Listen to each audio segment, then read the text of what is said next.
Hi, this is Sean Jung, your host on Where the Veil Grows Thin, and I'm here again today with my dear friend Ben Leroy.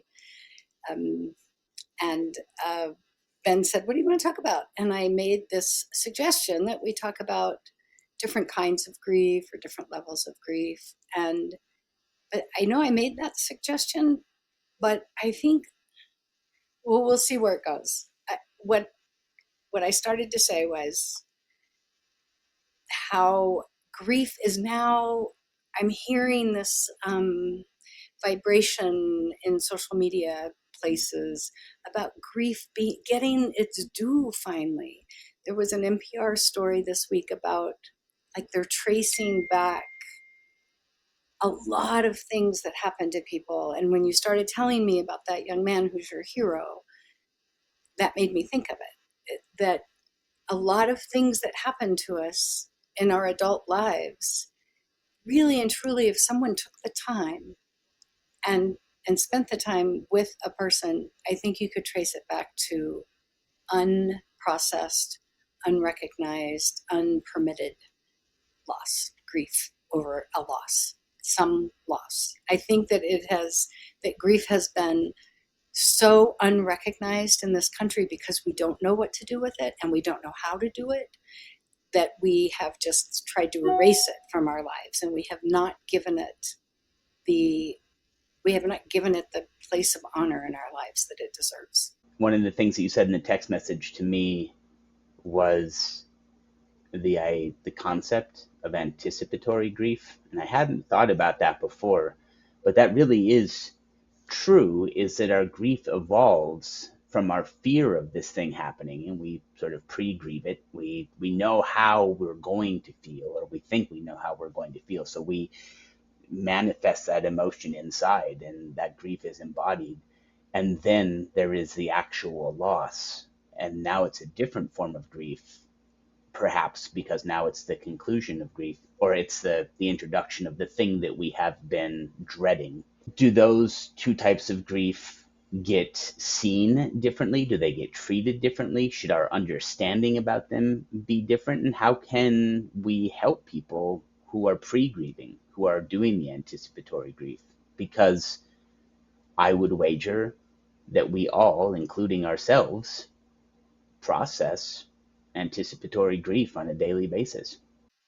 So when this woman called last week and asked if I would do this community talk on anticipatory grief, I said absolutely, I will do that. And you have to know that grief is grief is grief is grief. Anticipatory grief is grief.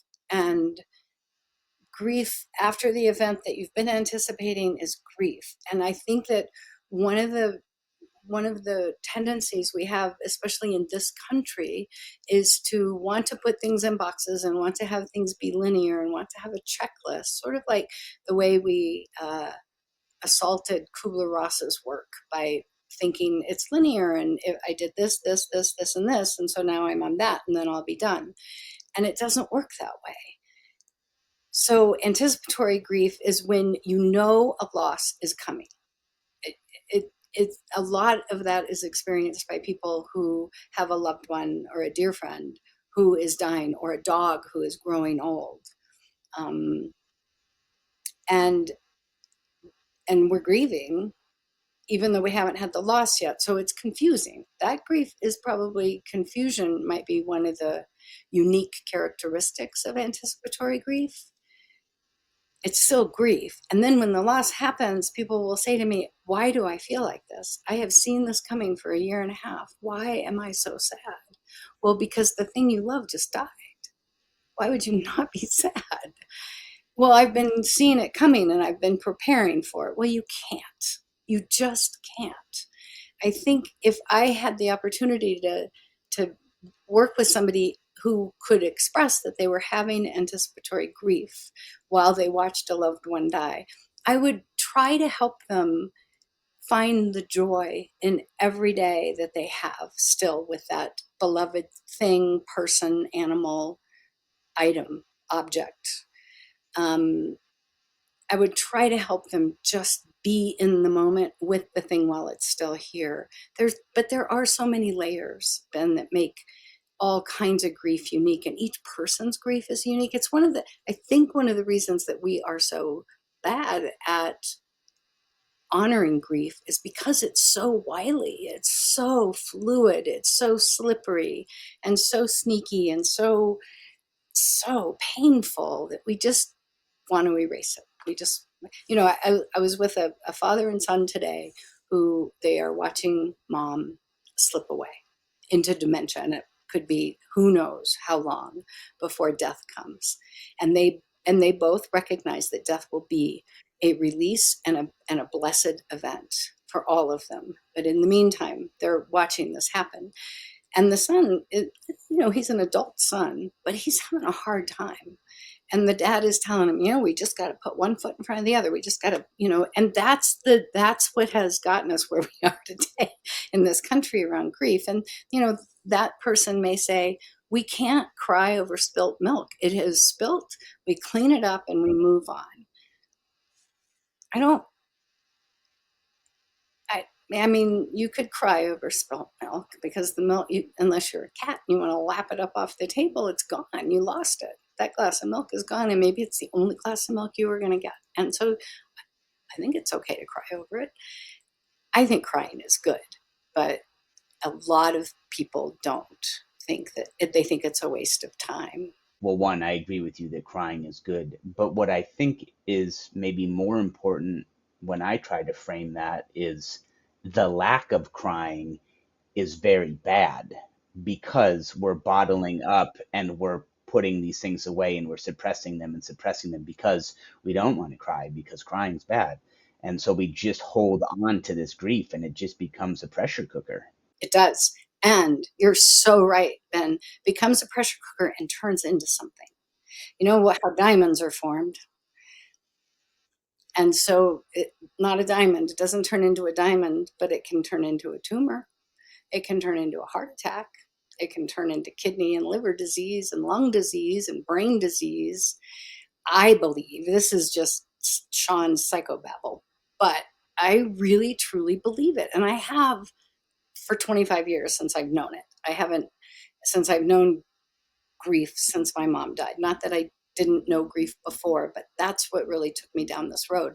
So I just have felt it. I have felt inside that this is something that we need to address. And I guess what I was saying a minute ago was that I'm starting to hear rumblings of actual people who know something, who have alphabets after their name, are paying attention to this. They are looking at this. They are saying, oh, wow, look what happens when we do it different. Now you can't go back and do it different with somebody, and I don't know how you would measure processing and honoring grief, except that overall, if we all kind of decided to pay attention to it for a while and honor it in whatever way we do, not everybody cries, but if you're feeling it and you're stuffing it, that is really bad. We know that. And I know some of the reasons why we don't do it, except for young men or men in general or little boys. Usually that gender is shamed for crying. And when I was teaching 100 years ago, and I was the head of the toddler program at the Montessori school, and I would do parent classes, that was one of the things I always told them, and that was before my mom died. Honor their feelings. Let them feel what they feel. It doesn't make them anything except heard and seen and respected and important if we honor their feelings. And don't do that to them. Don't shame them for crying. Hold them, hug them. You need a hug. Always be available for love, but with your children, not with strangers, but with the parents. I would say that. So I think I'm so grateful to be a woman, and I am sad for so many men that grew up under those kinds of restraints around feelings, because what it turns into is anger. So when there's a mass shooting at a school, that person who went in wielding that gun is so wounded from something. We're not born like that. And it's entirely possible, and in my world, pretty likely that there was some major trauma loss in that person's younger life that was swept under, washed over, ignored, punished. The person was punished for it. My therapist said to me once, and I don't think she was the first person to say it, but it really hit home with me, that if it sounds hysterical, it's likely historical. So when we have these super big reactions and we're like, why is this person reacting that way? That it's not just what's happening, it's the history behind it. And that's what you're alluding to, I think. Yeah, wise words. And I don't have a whole lot more to say about that. So, but I just have been really moved by hearing this rumbling going on and thinking, woo, yay! I'm so excited. There also seems to be the dying gasps of people who are really trying to hold on to this idea of not crying, not showing emotion. It's on its way out, hopefully, that this is a dominant cultural emphasis of some sort. But in these last few gasps, it's squeezing harder. It's making a tighter fist as it's trying to clutch onto it. But I do think that the trajectory is bending in the right direction, that we can get in touch with our emotions, and that this is the way that we get actualized. This is the way that we be our fullest selves, is by not ignoring the things that we feel and the who we are in service of projecting an image that never suited us in the first place. I'm not apologetic at all. I cry over things on TV. Hell, I'll get choked up at the right commercial. And oh yeah, look, that hamburger really did make that person happy. Like I, Remember Kodak commercials? Kodak commercials were always tearjerkers for me. Well, I'm glad. And I'd love to write your mom and dad a letter and say, hey, good job. Whatever you didn't do to Ben, to, to allow him to be human. These, we take away some of the male humanity, I think, when we, as parents, try to make them be tough. Life is tough enough. It'll toughen them up. But I have friends, and that we will end phone calls with "I love you," male friends, which is just not something. It's not being done ironically. It's not being done as a gag. some people, the word love is reserved for intimate relationships and parents and family. Not just, it's too broad. You can't just tell everybody you love them. I don't say it to people I don't know, but I say it to a lot of people. I sign off on emails with love, Sean. Emails to the board of directors or emails. I mean, that's just who I am. And I think there's something meaningful in that. It yeah, it just brings a touch of warmth, a touch of humanity to what we're doing, even if it's a business letter or a so this anticipatory grief. Um, the there were, I spoke to a woman today who runs a facility where that has a memory care unit in it, and she is facilitating a caregiver support group for the loved ones whose loved ones live in this facility that have had to go live there because they can no longer be cared for safely at home. And that's a big step when that happens. If you've cared for someone at home for a period of time and then you realize, and that's kind of a messy, slippery slope in itself, getting to that point of, oh, I can't do this anymore. Somebody's going to get hurt. Somebody's going to die unnecessarily or something. So anyway, so she has this beautiful facility and she does a grief group I'm sorry, a caregiver support group. It's a grief group. And so we were having a conversation about that. I said, it's a grief group. She said, God, you're right. These people are so sad. I said, yeah, because, they've lost something. Eh, you know, um, Living losses are tricky, and the grief from living losses is tricky. Does that make sense? So the unique characteristic is the person is still living, they're still breathing, but they're not the person. They're not the same person they were born as and grew up as, and that whole dementia thing is so awful. And or if you have an estrangement from a family member for whatever reasons, political reasons, you did something that hurt somebody's feelings and they won't forgive you. There's so many living losses in our lives. You move away from a home you love. And even if you're going somewhere really wonderful and you're choosing to go, there's grief in leaving that home that you lived in and loved for so long.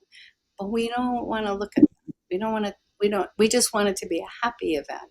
And so we carry that little sack of grief with us. And then the next time something happens that does allow us to, be hysterical or keen and mourn well, that little sack is in there too. So does get expressed at that time. It waits. Okay, well, we like to keep these episodes short. We do like to keep them short. I'm not sure what we just did, but I hope it's going to turn out to be worthy of something somebody will listen to, and will share with others that might be experiencing something around loss or grief that they don't really know what to do with. Please, folks, if you're listening to this or looking at this and you are thinking of someone, send it to them. We want these to be shared. It's not an exclusive club. Absolutely.